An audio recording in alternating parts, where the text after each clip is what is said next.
बिस्मिल्लाहिर्रहमानिर्रहीम। इस वीडियो में हम 3 चीज़ों पर बात करेंगे कि क्या अबू बकर नाम रखना जायज़ है पहली, और दूसरी कि क्या हज़रत अबू बकर रज़ी अल्लाह ताला अन्हु का कोई बेटा बकर था जिसकी वजह से उन्हें अबू बकर कहते हैं, और तीसरी बात ये कि अबू बकर का लफ्ज़ी मतलब क्या होता है। तो इन्हीं तीनों सवालों के जवाब देते हैं आपको। देखिए, अबू बकर नाम रखना बिल्कुल जायज़ है अपने बच्चों का, क्योंकि रसूल अकरम सल्लल्लाहु अलैहि वसल्लम के पहले खलीफा उनकी ये कुनीयत थी, तो इस वजह से बिल्कुल ये नाम रखा जा सकता है और ये बाबरकत नाम है और ये नाम रखने का फ़ायदा होगा वालिदैन को भी।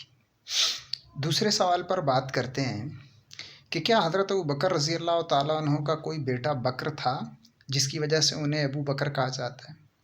तो देखिए, एक मसला याद रखें कि अबू का मतलब हर जगह बाप नहीं होता। अमूमन इसका मतलब बाप होता है, लेकिन कभी कभी इसका तर्जुमा वाला भी किया जाता है। जैसे हज़रत अली रज़ी अल्लाह ताला अन्हु की कुनियत है अबू तुराब, तो वहाँ मिट्टी का बाप तर्जुमा नहीं करते बल्कि हम उसका तर्जुमा करते हैं मिट्टी वाला।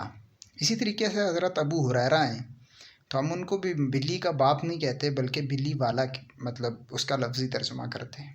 इसी तरीके से दीगर जो साहब की कुनियतें हैं उनके भी तर्जुमे में हम वाला वाला मतलब करते हैं।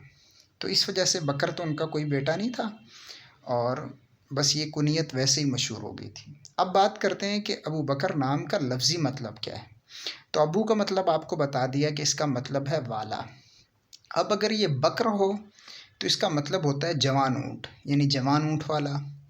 और अगर ये मतलब है कि दूसरा इसका तलफ़ुज़ लिया जाए तो फिर इस सूरत में इसका मतलब होता है जल्दी करने वाला। उन्होंने इस्लाम कबूल करने में जल्दी की, इसी तरीके से मेराज में रसूलुल्लाह की तस्दीक करने में जल्दी की, तो इस वजह से उनकी ये कुनियत मशहूर हो गई। तो ये दोनों इसके मतलब बनते हैं। उम्मीद है आपको ये वीडियो मुफीद लगी होगी। मिलेंगे किसी अगली वीडियो में। अस्सलामु अलैकुम व रहमतुल्लाह।